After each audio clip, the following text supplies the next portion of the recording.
अस्सलाम वालेकुम। आज के लेक्चर में हम डिस्कस करेंगे basic books of accounts.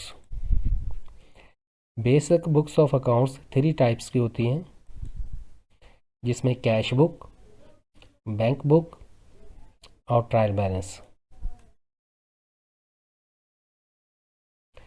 Cash book और बैंक बुक लेजर का पार्ट होती हैं। इसके अलावा तमाम एंट्रीज जिसमें payables, receivables, expenses, income, assets, liabilities ये लेजर में रिकॉर्ड होती हैं। अकाउंट्स का बहुत ज़्यादा वॉल्यूम होने की वजह से कैश बुक और बैंक बुक सेपरेट रिकॉर्ड होती हैं। कैश बुक क्या है?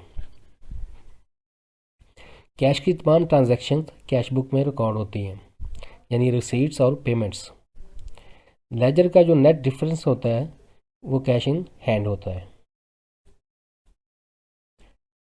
Format of cash book.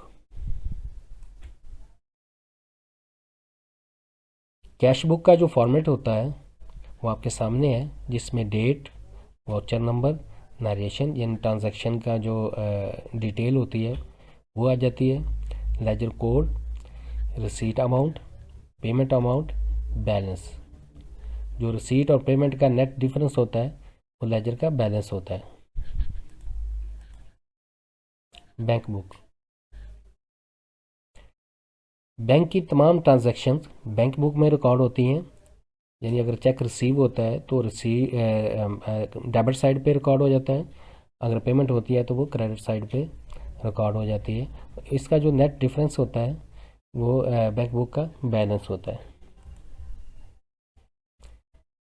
Bank account का सेम लेजर होता है जैसे कैश बुक का होता है, जिसमें date, voucher, cheque number, narration, ledger code, receipt amount, payment amount और balance.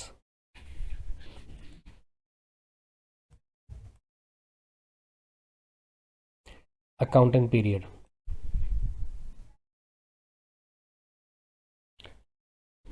Accounting period management reports के हवाले से डिफरेंट हो सकता है, वो अकॉर्डिंग टू पॉलिसी होता है, लेकिन जो लीगल फाइनेंशियल ईयर है वो है पाकिस्तान में जुलाई से लेके जून तक। डेबिट और क्रेडिट बैलेंसेस। लेजर की एक डेबिट साइड होती है और दूसरी क्रेडिट साइड होती है। दोनों साइड्स का यानी कि डेबिट और क्रेडिट का जो नेट डिफरेंस होता है वो लेजर का बैलेंस होता है।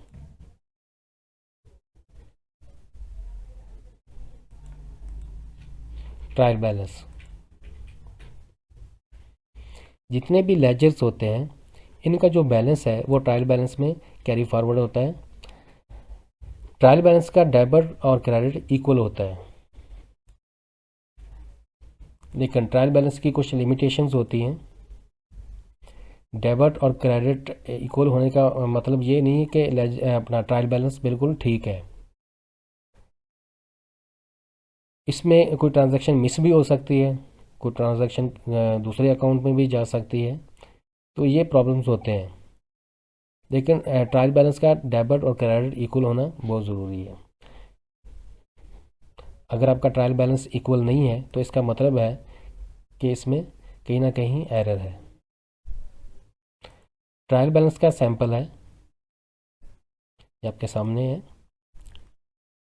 इसमें अकाउंट कोड आ जाता है, यानी कि जो लेजर का कोड होता है वो जहाँ पे आ जाता है।